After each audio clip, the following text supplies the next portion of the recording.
नमस्कार, आदाब, सत श्री अकाल मित्रों, स्वागत है आप सभी का समाधान कार्यक्रम में। मित्रों, एक बार दफ्तर के सारे एम्प्लॉयज जैसे ही अपने दफ्तर पहुंचे, तो वहां नोटिस बोर्ड पे एक संदेश लिखा हुआ था कि वो व्यक्ति जो आपकी ग्रोथ में, आपकी उन्नति में बाधक था, उसने कल शरीर छोड़ दिया है, उसकी अकाले मृत्यु हो गई है। उसे मीटिंग हॉल में रखा गया है, इसीलिए सभी से हम निवेदन करते हैं कि एक-एक करके मीटिंग हॉल में जाएं और वहां जाकर उसके अंतिम दर्शन करें। जैसे ही सभी ने ये समाचार सुना, पहले तो उन्हें दुख हुआ, लेकिन बाद में थोड़ी खुशी भी हुई कि चलो वो बंदा चला गया यहाँ से जिसके कारण मेरी उन्नति रुकी हुई थी, अब मैं बहुत उन्नति करूँगा। एक-एक करके सभी लोग हॉल के पास पहुँचे, एक-एक को एंट्री दी जा रही थी गार्ड के द्वारा वहाँ पे। जैसे ही व्यक्ति अंदर जाता था और जब वो बाहर आता था, तो बड़ा ही गंभीर सा चेहरा लेके आता था। लोगों को ऐसा लगता था कि शायद इसके किसी बहुत ही करीबी सहयोगी की मृत्यु हो गई है। लोग अपने आप में सोच रहे थे कि शायद ये होगा, ये होगा, ये होगा। एक-एक करके सभी गए, बाहर आ गए। अंत में एक ऐसे एम्प्लॉयी की बारी आई जो बहुत पुराना था और उसे सभी से शिकायत रहा करती थी कि ये कंपनी इतनी सैलरी नहीं देती है, या मेरा बॉस ऐसा है, या मेरे साथी ऐसे हैं। शिकायत ही शिकायत रहती थी और सबसे शिकायत करते हुए वो अपनी उन्नति में बाधक सबको माना करता था। वो भी अंत में प्रवेश करता है, जाता है वहां पे जहां पे वो ताबूत रखी हुई थी। ताबूत के अंदर झांकता है कि कौन है आखिर वो। तो उसके अंदर एक बड़ा सा आईना रखा हुआ होता है और आईने में उसी व्यक्ति की शक्ल उसे दिखाई देती है। वास्तव में जो भी अंदर आ रहा था अपनी ही शक्ल देख रहा था और वहां पास में ही एक संदेश लिखा हुआ था कि वास्तव में कोई भी व्यक्ति आपकी उन्नति में बाधक नहीं है। बाधक आप स्वयं हैं। यदि आप चाहें तो आपकी उन्नति को कोई नहीं रोक सकता। आप अपने जीवन में क्रांति ला सकते हैं, आप उस बुलंदी तक पहुंच सकते हैं जिस बुलंदी तक आप पहुंचना चाहते हैं। आप केवल दूसरों को देखते हैं, दूसरों की शिकायत करते हैं, इसलिए शायद आज आप वहीं हैं। इसलिए कृपया आप किसी की शिकायत ना करें, खुद को बदलें। मित्रों, कितना सुंदर संदेश है ना। कंपनी बदल लेने से, अपने साथियों को बदल लेने से या बॉस के बदल जाने से हमारी उन्नति हो, ऐसा नहीं होता। लेकिन यदि मैं खुद को बदल लेता हूं तो मेरी उन्नति निश्चित रूप से होती है। और सचमुच यदि देखा भी जाए तो दूसरों को बदलना मेरे हाथ में नहीं है, लेकिन खुद को बदल लेना ये मेरे हाथ में है। इसलिए हम ये सीखें कि कैसे मैं खुद को बदल कर अपने स्वभाव में परिवर्तन लाकर उन्नति कर सकता हूँ, विकास कर सकता हूँ। इसी सुंदर बात के साथ आज के समाधान की शुरुआत करते हैं। अभिनंदन करते हैं आदरणीय भ्राता जी का। भ्राता जी, बहुत बहुत स्वागत और अभिनंदन है। थैंक्स। क्या कहेंगे भ्राता जी इस बात पे, क्योंकि बहुत ही महत्वपूर्ण बात है। हर एक व्यक्ति शिकायत करता रहता है, अपनी उन्नति ना होने का रीजन दूसरों पे थोपता रहता है। अगर वो खुद की ओर न देखकर दूसरों की ओर देखता है तो उसके अंदर की जो पावर्स हैं वो उनका विकास नहीं कर पाता है। उसे ये सोचने का मौका ही नहीं मिलता कि मैं अपने में क्या क्या चेंज करूं, क्योंकि वो हमेशा उसकी उंगली दूसरे की ओर है, मुझे बुरा बोल रहा है। इसलिए मुझे बहुत बैड फीलिंग होती है, मेरी कार्य क्षमता रुक जाती है, या ये व्यक्ति मेरी बहुत निंदा करता है, बड़ों को मेरी शिकायत कर रहा है, इसलिए मेरी प्रोग्रेस नहीं हो रही। ये कॉमन बात होती है संगठनों में कि मेरी शिकायतें हो रही है। तो व्यक्ति अपने को देखना भूल जाता है। अगर वो ये पक्का कर ले कि उसकी गलत रिपोर्ट ऊपर दी जा रही है, वैसे बहुत लोग देते नहीं, मनुष्य को अनुमान ज्यादा होता है, फिर भी कोई एक दो देता हो, यदि हम एफिशिएंट हैं, यदि हम कार्यकर्ता बहुत श्रेष्ठ हैं, यदि हम अपने फील्ड में बहुत एक्सपर्ट हैं, तो जिसको शिकायत की जा रही क्या वो हमें नहीं देखता? तो अपनी सत्यता में जब हम खुद विश्वास गंवा देते हैं, तब हमें ये भय सताने लगता है कि मेरी शिकायत हो रही, मेरी प्रमोशन रुक जाएगी, मेरा रिकॉर्ड खराब हो जाएगा। तो वास्तव में मनुष्य को इन सब बातों से ऊपर उठकर अपनी आंतरिक शक्तियों का विकास करना चाहिए, अपनी योग्यताओं का विकास करना चाहिए, और याद रखना चाहिए जो आगे बढ़ना चाहता है उसे संसार की कोई शक्ति रोक नहीं सकती। मनुष्य अपने स्वभाव संस्कार से, अपनी कमजोरियों से, या जो वो एक्सक्यूजेज देता रहता है उनसे रुकता है। दूसरों को रोकने की क्षमता किसी में नहीं होती है। तो हम अपने को आगे बढ़ाते चलें। यदि हमारे पास सत्य की शक्ति है तो हमें महसूस होगा, मान लो कहीं किसी ने गलत रिपोर्ट कर दी और उन्होंने मान ली और हमारे लिए कुछ गड़बड़ कर दी, तो हमें याद रखना चाहिए सत्य की हमेशा विजय होती है।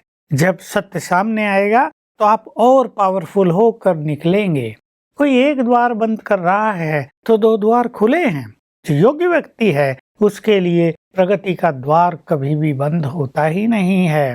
तो हम निरंतर आगे बढ़ते चलें, किसी के रोके से कोई रुक नहीं सकता। होता यही है ज्यादातर जो देखा जाता है कि यदि कोई बाधक बन रहा है तो हमारी सारी एनर्जी उसके लिए चलने लगती है कि ये ऐसा क्यों कर रहा है, इसे मैं कैसे हटाऊं या कैसे ये बदले, तो इसमें सारी एनर्जी चली जाती है। तो क्या कहेंगे भ्राता जी, खुद पे ज्यादा से ज्यादा फोकस किया जाए, वो व्यक्ति जो हमारी शिकायतें कर रहा है, हमें नीचे गिराने की कोशिश कर रहा है, उसकी ओर ध्यान ही ना दिया जाए? हाँ, ऐसा भी हो सकता है कि हम उसकी ओर ध्यान न दें और अपने बहुत अच्छे कार्य करते चलें, लेकिन ये भी कर लेना चाहिए कि जो व्यक्ति हमारे एंटी कार्य कर रहा है उसको हम अपना गुड फ्रेंड बना लें। बनाया जा सकता है।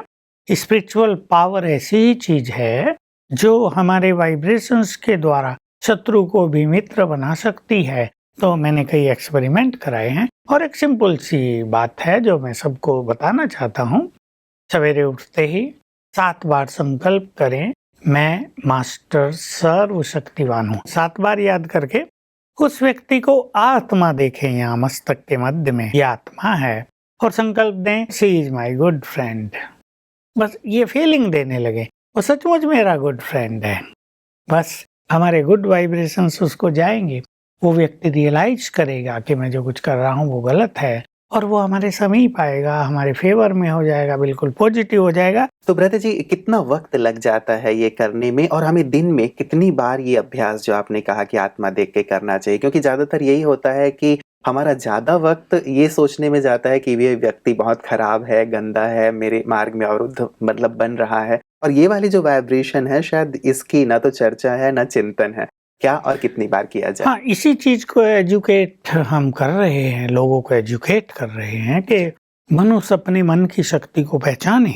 अगर वो मनुष्य सारा दिन उसी के बारे में सोच रहा है तो इससे निगेटिव एनर्जी उसको जा रही है और उसके वो निगेटिव फीलिंग्स और बढ़ती रहती है। मान लो विरोध कर रहा है तो उसकी विरोध करने की ताकत को हम और प्रबल कर रहे हैं।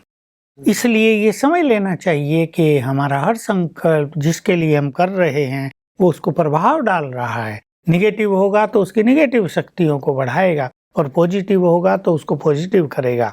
तो ये काम करना चाहिए सवेरे आँख खुलते ही, जब हमारा सबकॉन्शियस माइंड एक्टिव है और जब उस व्यक्ति का भी सबकॉन्शियस माइंड एक्टिव है तो हमारे थॉट्स उस व्यक्ति को जाएंगे। तो धीरे धीरे मन का चिंतन हमारे ही चेंज हो जाएगा और फिर दिन में ये हम ध्यान रखें कि हम उसको अपना शत्रु ना माने। बस he is my good friend. जब भी कुछ नेगेटिविटी मन में आए संकल्प करें, no he is my good friend, he will cooperate with me. इस तरह के संकल्प करने से बहुत जल्दी, कोई 7 दिन में, कोई 10-15 दिन में, कोई 21 दिन में बिल्कुल गुड रिजल्ट पाते हैं। हम पहले सुना करते थे कि आध्यात्म जगत में ये बातें होती हैं, संत अपने शत्रुओं को शत्रु नहीं मानते हैं लेकिन मित्र बना लेते हैं। लेकिन आजकल प्रचलन ऐसा हो गया है कि टिट फॉर टैट, तुमने मेरे लिए 2 किया तो मैं तुम्हारे लिए 4 करूंगा, 4 किया तो मैं 8 करूंगा। तो शायद ये जो प्रचलन है, प्रथा है या विचार है, गलत है। कलयुग में निगेटिविटी के कारण और मनुष्य के अंदर जो बहुत विकार बढ़ गए हैं उसके कारण ये बदले की भावना ज्यादा प्रबल रहती है। यानी अपने घरों में भी रहती है, पति पत्नी के बीच भी रहती है, बच्चों में भी रहती है। हमारे पास तो केसेस जाते हैं तो देखते हैं कि बच्चे में अपने बाप के प्रति बहुत रिवेंजफुल फीलिंग है, उसने मुझे बचपन से ही कष्ट दिया है। अभी बाप कष्ट तो देता नहीं पर चलो कुछ डांट फटकार की हो उसके फायदे के लिए, तो बच्चे सोचते हैं कि उसने हमें प्यार नहीं दिया और हम बड़े होके इसे मजा चखाएंगे, जब ये बीमार होगा इसको हॉस्पिटल में डाल आएंगे। तो सोचते रहते हैं कुछ कुछ। तो एक्चुअली ये कलयुग में इस चीज का प्रभाव बहुत ज्यादा दिखाई दे रहा है।